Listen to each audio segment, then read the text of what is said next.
Ideally, they have an option of playing music also. Okay, Sana, I think we have about 1 minute, 30 seconds, then I think we can start, yeah?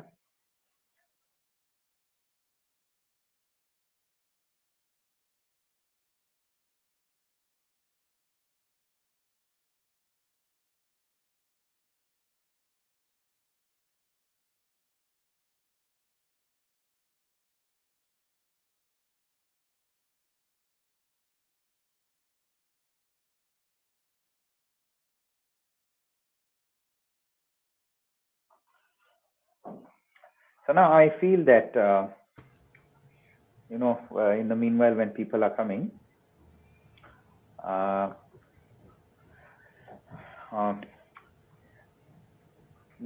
just checked in Africa, there's almost 60% of people who are unbankable, and almost 50 to 60% people do not have phones, which are or internet or smartphones. Yeah. So that's the market, this particular platform provides and offers or addresses. Yeah. I know we are live. So let's just wait for another minute. Not even a minute, actually. Yeah, 30 seconds, and then we can start off.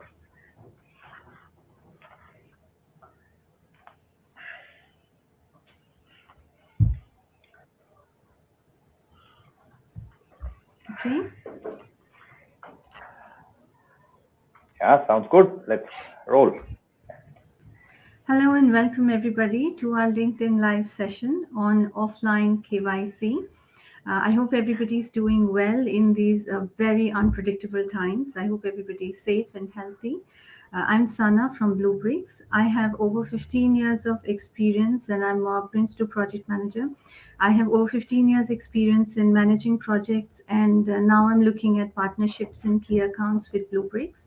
With me, I have Vikram, who is also our CEO and Chief Technical Architect. Vikram has over 22 years of experience in the cybersecurity space. He is a multiple patent holder, has done many projects, and just loves solving problems. So today we'll be talking about digitally onboarding people where there is very little or very poor or no internet connectivity. We'll talk about the whys, what, and how does this offline EKYC process work. So coming from our discussions, Vikram, do you want to move on to the next slide? Thank you.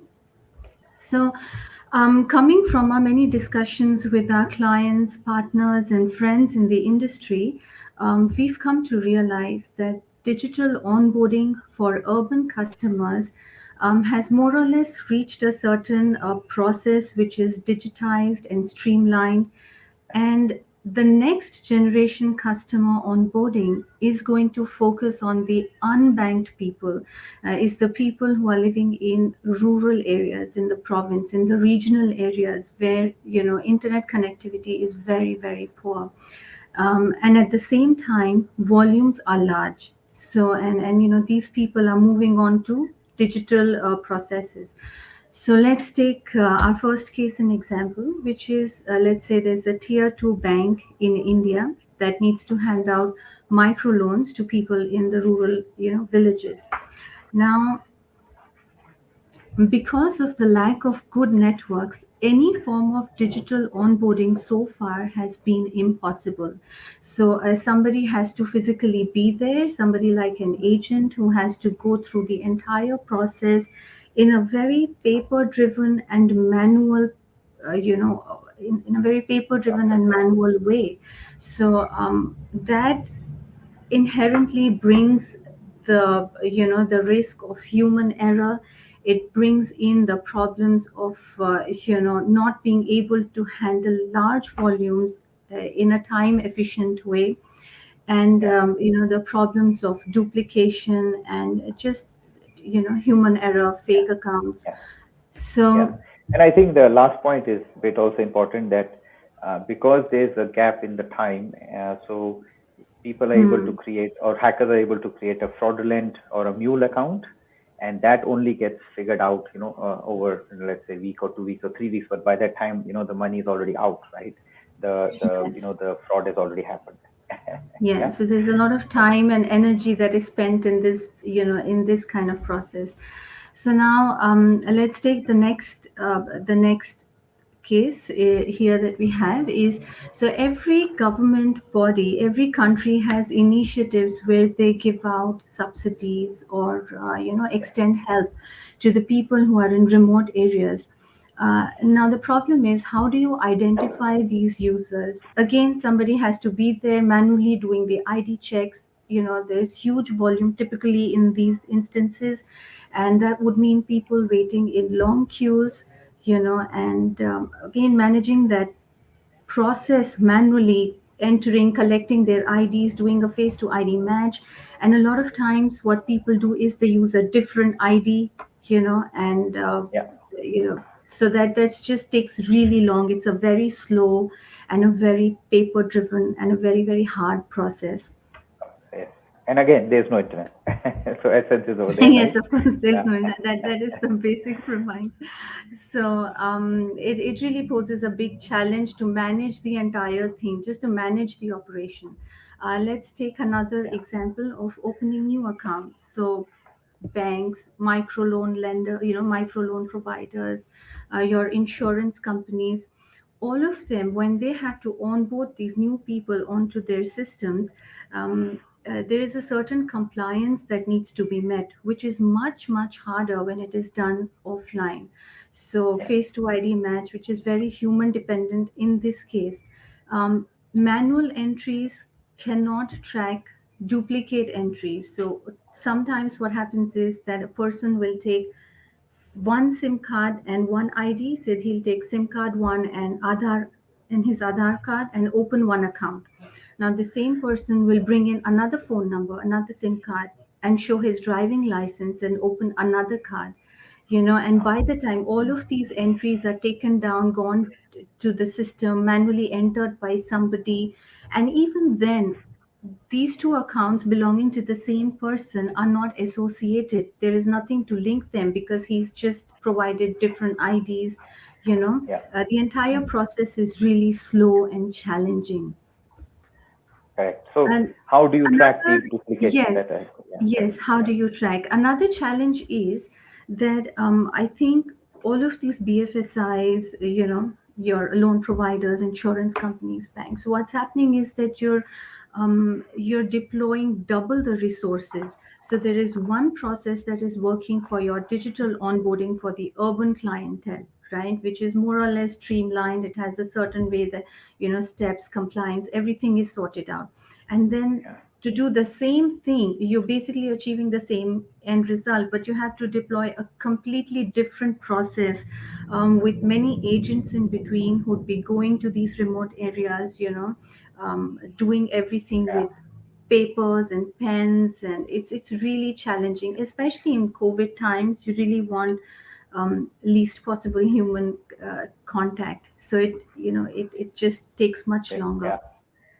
Yeah. And the last one, I guess, Another, Sana. Yeah. yes, mobile Okay. remittance. So a lot of the younger generation, as it happens to be, move out to metros, or they move out to different countries close by to work, to study, and then one of the main objectives is to be able to earn and send money back to your older parents.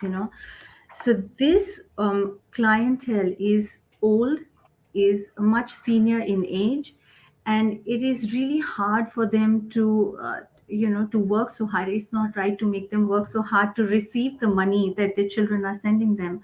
So what they typically need to do is go over to some agents again. Authenticity of these agents themselves, it becomes questionable in a lot of the circumstances, a lot of times. And so that becomes a really, it poses a big problem for that section. And again, it's the same problem, a different process for online and a different process for offline. So what Yeah. is the way Correct. forward?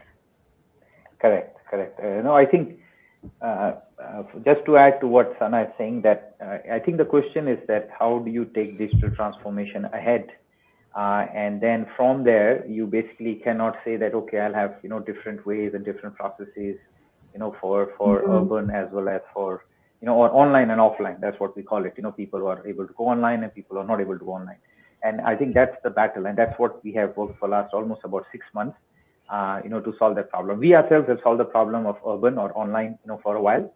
And now we said, hey, this is serious. We need to address to that, 1/3 of the world's population, and then, fix the problem, right? So we found these problems, and now we are solving towards, or trying to solve them.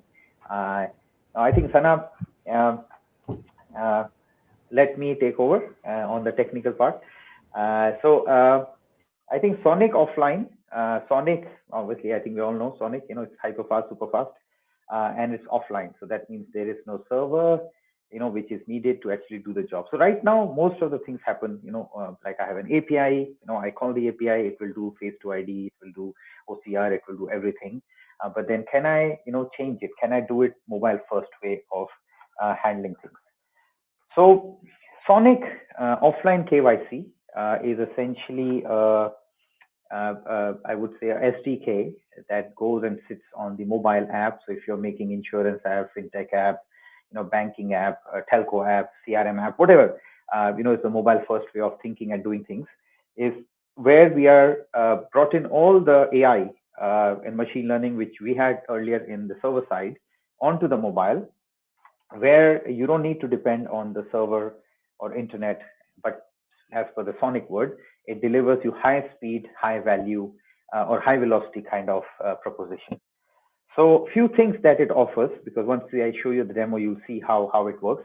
So few things what it does is that firstly it's offline and super fast. So even if I'm in a village, there's no internet, it works and it's super fast. Why? Because it's working on the phone.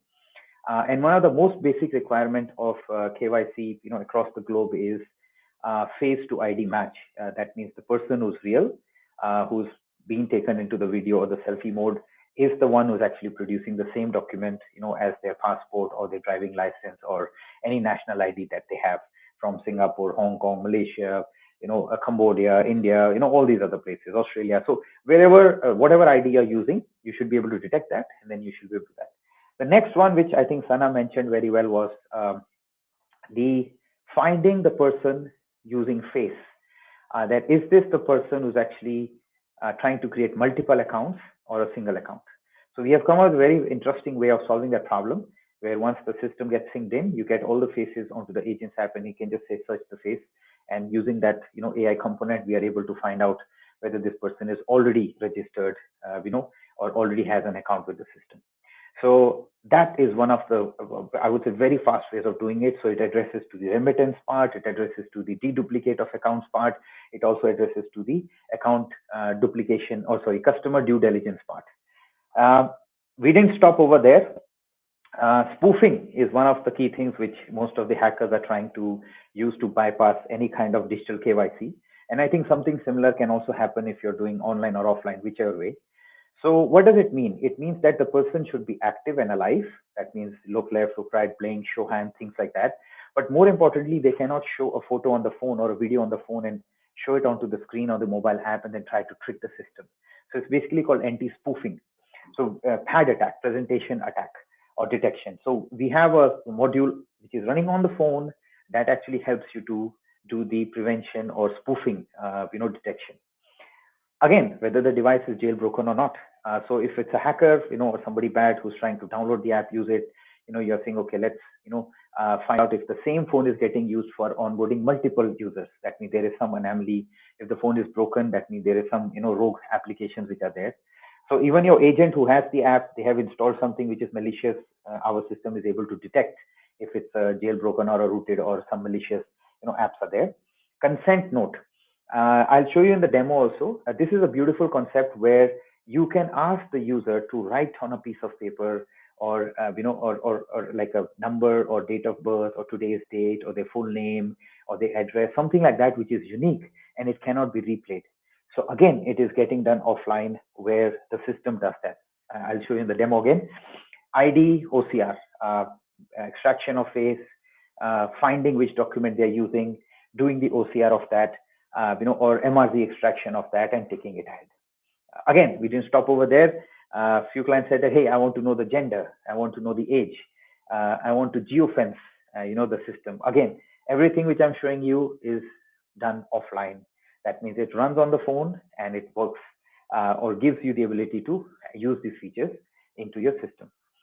Voice biometrics is something new that we're working on, where you will be able to use the voice as a way of authentication when the person is actually getting the subsidy or getting the money, not just face or biometrics aspect.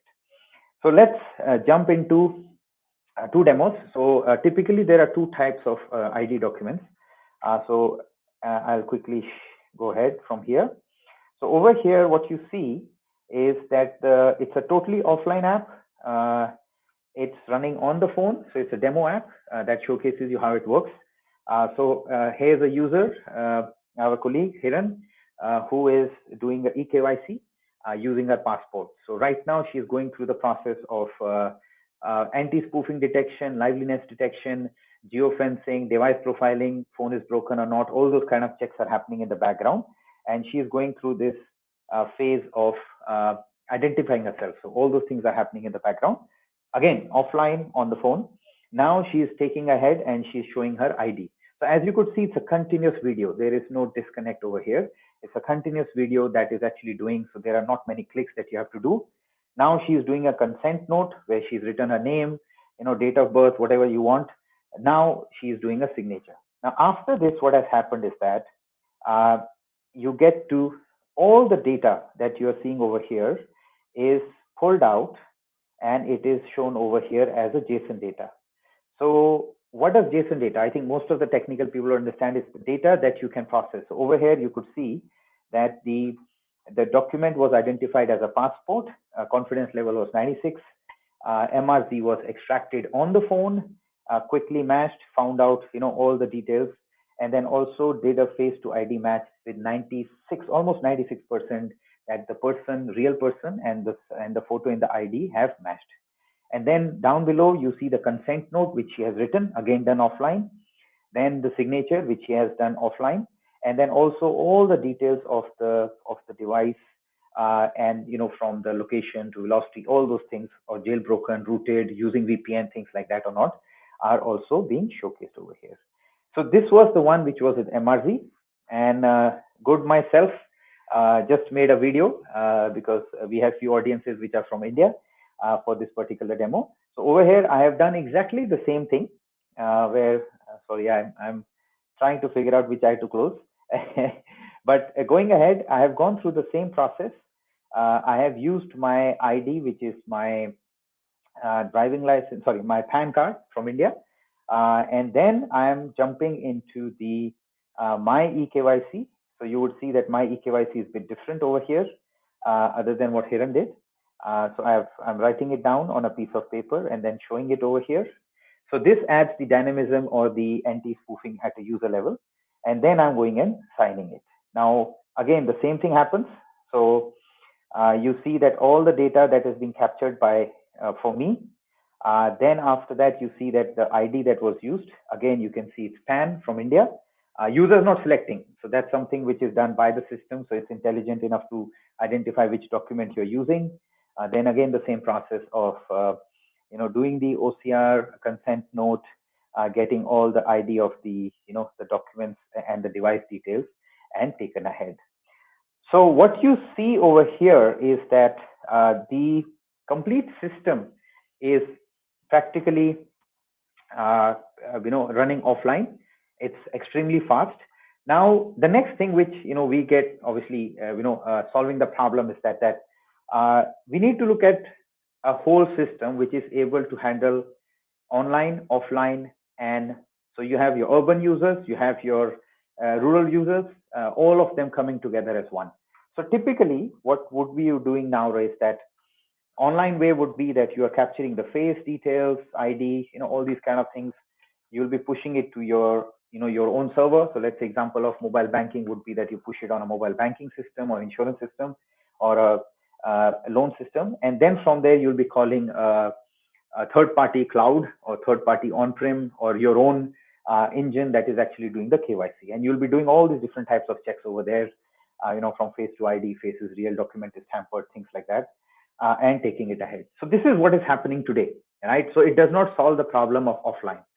So how we are solving the problem of offline is like this. You don't need a server, firstly. You have the Smart SDK or Sonic SDK sitting on your mobile app. You will be doing something similar, capturing face ID, things like that. And then you'll be going into the next level, which is doing all these different checks that I showed you onto the device. So now these checks get done onto the device, and you get essentially a packet of data and all the results that you can process it within your application, or you can push it to the server, your own server, where you can further investigate and store it for audit purpose, and obviously creating your own account over there. So this is the offline way. That means if I'm an agent, I go all the way to a remote place. I can do selfie, face ID, all those kind of things, assisted way. I can get all the data. My mobile app can save it. I come back to my office. I just sync it up, and all the data is available onto the server. If I'm doing self, I can do the same way. So that means if I have high velocity, high volume, which is what Sana mentioned, that if there's a high velocity, high volume kind of approach, instead of you loading the server at the back end with all the mistakes and all the wrong things that can happen, you can actually do it over here. So the experience is much faster, velocity is much faster, and accuracy is much faster. Blur image, not blur image, anti-spoofing, all these kind of things are done on that. Now, to create a situation where you're using urban as well as rural together, you can literally do it in a way where you have 2x the value. That means you have a authentication server, which is basically having the AI component and all these things that we talked about, installed and accessible on-prem or over the cloud. Then the second is that you have the Sonic EKYC over here. So now you can see the values twofold. On the mobile, I can do all these things. I can send it to the server. From there, I can do a recheck or re-verify, these details. So it's a two-level checking. That means maker and checker or authorizer kind of checking between systems. And then you can do other checks like AML check, PIP check, anti-money laundering check, ID check, from another system to actually conclude that. But from here to here, you will see that you have reduced a lot of your cost, because most of the checks are done over here. No application is getting through without a proper score, as you could say, which is coming from here. And then based on that, you are calling the other, more third-party paid service or something like that to take it ahead. So it actually over time reduces your cost and makes your system much more efficient. So what it takes to roll out Sonic EKYC, all it takes is 10 days. So you give me blood, I give you freedom. That was from old movie of Mel Gibson. But what we say is, if you give us 10 days, we can give you all the Sonic EKYC. So essentially, SDK is ready. You can have it on day 0. We support Huawei as well as Google and iOS. Integration, again, 5 days is more than enough. You only need to call 2 or 3 APIs to get the job done. And then essentially, it's a lot of testing, because we need to make sure that you are comfortable with how it is being rolled out or implemented for you. What is the saving? There is no server if you use Sonic SDK. There is no online dependency, so you can literally work offline. There is no infrastructure. That means if you say that I have 10,000 users coming because I'm doing Christmas, onboarding, like as a bonanza, then you need to handle peak load on the server side. In this case, everybody's phone is the one which is doing that. So there is no load on the server, which is again very, very powerful and beautiful. High velocity, high volume. And at the end of the day, it reduces the cost of compliance, because your data is traveling in a much streamlined way, packeted from this thing and then sent out. So there is no tampering and anything like that that can happen. And again, I will not get into this part, but essentially this is how you should look at it. Like, unlimited devices, unlimited APIs, obviously option of using it monthly or perpetual as you would like it. And then I think my last slide is, I think, going back to questions. Sana, if there are any questions that we have from the audience, or that I have not covered, which you think I should have spoken about?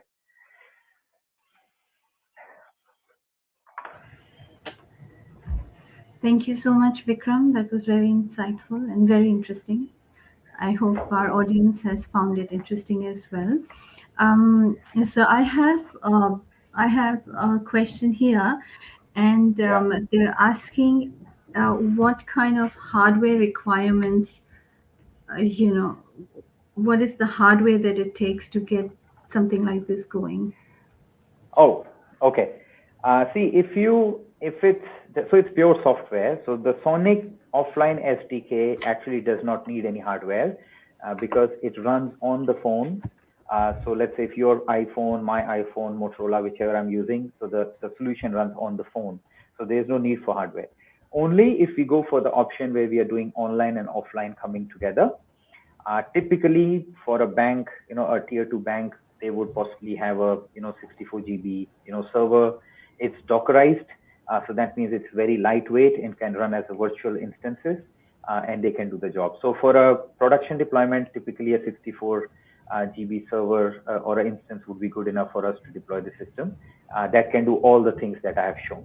That's for the server side, if you go for that option. But if you only talk about Sonic Offline EKYC, it has no infrastructure requirement. It runs on the phone like a mobile SDK. That's all. Yeah. That's fantastic. Thank you so much, Vikram. And thank you so much, everybody, for joining in. It was a great session. Okay, we still have some time. I think Andy has asked, can you share us the slides Yes. afterwards? Yeah, sure, Andy. I think we will do that. Yeah. So we will share the slides as well as the recording. And I think, talk to you later how how we can how we can showcase more, because obviously time is limited, so we can't share everything. But if any other questions are there, yeah. Awesome. Sana, any other questions or shall we close? I think the last part is that I'll take on this. So if you want to do problem finding together, like what we have done for remittance and other businesses, what you saw earlier, case studies. So you can get in touch with Hiran or us, any one of us. So if you say, hey, I want to do a free trial, so again, connect@bluebricks is where you can send us a quick email, tell us a little bit about yourself, and then I think we can facilitate that. And lastly, obviously Sana is there with you, Upasana, who can handle, talk about partnerships. That's the direction we are going with, for the software companies or fintechs who would like to partner with us and embed the solution inside it. Yeah. And Rami, good to see you. Thanks. I think let's close this. But all of you have a great day and look forward. Thank you so much, Vikram. Thank you, everybody, for joining in. Bye. Yeah. Bye-bye. Thank you. Bye.